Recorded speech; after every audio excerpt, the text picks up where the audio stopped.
میں سارا دن ان کے آگے پیچھے بھرتی. وہ ایک مرتبہ کہہ دیتی کہ بلبل بریانی کھانے کا دل چاہ رہا ہے. میں جھٹ سے کچن میں چلی جاتی. بھابھی کو تو میں گھر کے کسی کام کو ہاتھ بھی لگانے نہ دیتی. انہی دنوں میرا گریجویشن کا رزلٹ آیا. میں نے BA بھی شاندار نمبروں سے پاس کیا تھا. اس دن میں سب بہت زیادہ خوش تھے. اسی خوشی میں بھابھی نے گھر میں پارٹی رکھی جس میں ان کی کزنز بھی شامل تھی اور رشتے داروں کے ساتھ ان کی کزنز جو ہی بہت زیادہ خوبصورت تھی.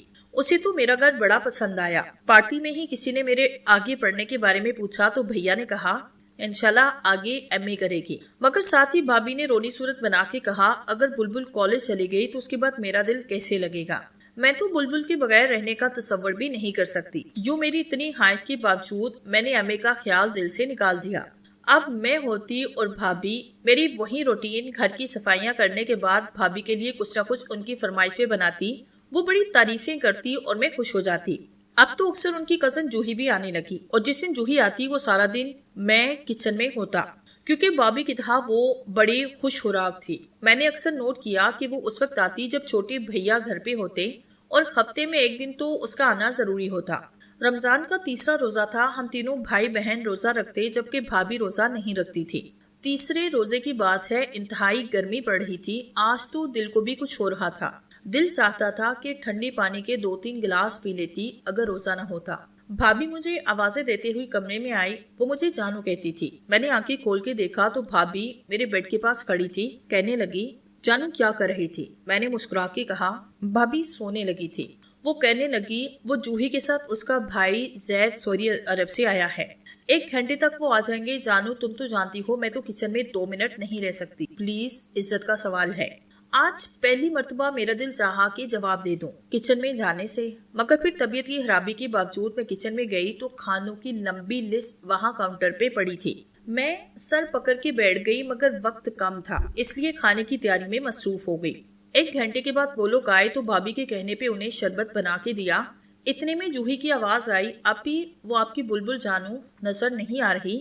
تو بھابھی ہنستے ہوئے بولی بلبل کو کچن سے عشق ہے اس لیے وہ کچن میں ہے. کام سے فارغ ہوئی تو اتنی ہمت نہ تھی کہ میں کھانا سرو کرتی. اتنے میں بھابھی آئی. جانو کتنی دیر سے میں سر تھامے ٹیبل پہ بیٹھی تھی. میں نے کہا سب کچھ تیار ہے بھابھی اب آپ ٹیبل پہ خود سیٹ کریں. بھابھی نے ناگواری سے مجھے دیکھا مگر میری حالت کے پیش نظر چپ کر کے نکل گئی اور میں اپنے کمرے میں آ کے لیٹ گئی. مجھے نہیں پتا باہی کیا ہوا کس نے کیا کھایا. میں بڑی نڈھال تھی. میری آنکھیں کھل نہیں رہی تھی لیکن مجھے افسوس ہوا کافی محسوس ہوا کہ جیسے کوئی میرے کمرے میں داخل ہوا مگر میں نے اپنی آنکھیں نہ کھولی. آج پہلی بار مجھے دکھ اور کوفت ہوئی مگر کس کو کہتی. اچانک مجھے محسوس ہوا جیسے ٹھنڈی ٹھنڈی پھوار سی پورے جسم پہ پڑ رہی ہے. میں حیرت زدہ رہ گئی مگر وہ پھوار اچھی اور پیاری محسوس ہو رہی تھی. پھر پتہ نہیں میں کتنی دیر تک سوتی رہی کہ چھوٹے بھیا کی آواز نے مجھے نیند سے بیدار کیا. انہوں نے میری آنکھیں دیکھی جو سوکھ ہو رہی تھی اور میرا چہرہ تمتما رہا تھا. انہوں نے میرے ماتھے پہ ہاتھ رکھا اور پھر فوراً بولے بلبل تمہیں تو شدید بخار ہے. بھابھی بتا رہی تھی کہ تم صبح سے کمرے میں سو رہی ہو. وہ 2 دفعہ تمہیں جگانے آئی مگر تمہیں نیند میں دیکھ کے واپس چلی گئی. آج ان کے کزن آئے تھے. انہوں نے کھانا بھی خود بنایا. بلبل تم ٹھیک نہیں تو مجھے بتا دیتی. مجھے اتنی حیرت ہوئی سن کے کہ میں سارا دن سوتی رہی. پھر بھیا مجھے اٹھا کے ٹیبل پر لے گئے. بھابھی نے دوپہر کے بچے ہوئے کھانے ٹیبل پہ سجائے مگر آج ان کا موڈ میرے ساتھ کچھ خراب تھا. وجہ سمجھ میں نہ آئی. پھر رات کو چھوٹے بھیا مجھے ڈاکٹر کے پاس لے گئے جو ہماری گلی کے نکڑ پہ تھا. راستے میں بھیا نے بتایا کہ بھابھی ان کی شادی جوہی سے کرنا چاہتی ہے مگر بھیا جوہی سے شادی نہیں کرنا چاہتے تھے کیونکہ وہ بھابھی کی اصلیت کچھ جان گئے تھے. دوسرا وہ اپنی کلاس فیلو سائمہ کو چاہتے تھے اور ان سے شادی کرنا چاہتے تھے. بھیا کے انکار پہ بھابھی کا موڈ آف ہوا. بھابھی نے میرے خالے سے بتایا کہ میں جوہی کو چاہتی ہوں اور اس گھر میں لانا چاہتی ہوں. میں حیران ہو گئی. چھوٹے بھائی نے پوچھا کہ بلبل اگر تم ایسا چاہتی ہو تو میں اپنی محبت قربان کر سکتا ہوں. مگر میں نے بھیا سے کہا نہیں آپ سائمہ سے شادی کریں. مجھے تو خود ہی جوہی اتنی زیادہ پسند نہیں. تو بھیا نے سکون کا سانس لیا. دوائی لے کے میں گھر آئی. ڈاکٹر نے کہا تھا کہ 4 دن تک مکمل آرام کرنا ہے کیونکہ بخار اترتے اترتے 3 دن لے گا اور چوتھے دن تھکاوٹ. اس کے بعد پھر بے شک سارا کام کرنا. بھیا نے گھر آ کے بھابھی کو بتایا تو بڑے بھیا بولے بلبل تم نے کیا کیا تھا جو یہ حال ہوا. مگر میں خاموش رہی. جوہی کے رشتے پر جب رات کو بات ہوئی تو چھوٹے بھیا نے سختی سے انکار کیا. 2 دن بعد بڑے بھیا نے کاروبار کے سلسلے میں باہر جانا تھا. میں بخار سے جل رہی تھی، دوا نے وقتی اثر کیا اور بھابھی نے سب کو تسلی دی کہ بلبل اب ٹھیک ہے، اسے سونے دو۔ یوں میں کمرے میں اکیلی لیٹی تھی، مجھے بڑی بے چینی ہو رہی تھی۔ میرا حلق سوکھ کے کانٹا ہو گیا تھا، مگر میرے پاس کوئی نہ تھا جو مجھے 2 گھونٹ پانی کے پلا دیتا۔ میں ہمت کر کے اٹھنے لگی تو گر گئی۔ اچانک سے 2 خاتونیں پانی کا گلاس میرے منہ کے ساتھ لگایا۔ میں نے غنودگی میں کچھ نہ سوچتے ہوئے پانی پیا اور پھر مجھے ایک مردانہ آواز سنائی دی، بیٹی آرام کرو، میں آپ کے پاس ہی ہوں۔ میں نے بڑی مشکل سے آنکھیں کھولی تو وہ چہرہ مجھے اپنے بابا جانی جیسا لگا۔ میرے ہونٹوں سے بابا جانی کے نام کی سسکی نکل گئی، مگر اس مہربان وجود نے کہا، بیٹا میں تمہارا بابا جانی نہیں، مگر تمہیں اس سے کم بھی نہیں چاہتا۔ میں پچھلے 6 ماہ سے تمہارے کمرے میں تمہارے ساتھ ہوں۔ میں حیران زدہ رہ گئی، مگر انہوں نے میرے سر پہ ہاتھ پھیر کے مجھے سونے کے لیے کہا۔ یہ ان کے ہاتھ کا اثر تھا یا کچھ اور کہ میں پرسکون ہو کے نیند کی وادی میں اتر گئی۔ پھر اچانک میں جاگ گئی، مگر میری آنکھیں بند تھی۔ مجھے ہلکی ہلکی آوازیں سنائی دی، جوہی تم سے شادی کے لیے شہروز نے انکار کر دیا، بھابھی نے کہا۔ جوہی نے کہا، اگر اس نے صاف جواب دے دیا تو تم نے مجھے اتنے خواب کیوں دکھائے؟ بھابھی بولی، میں نے بڑی کوشش کی تھی۔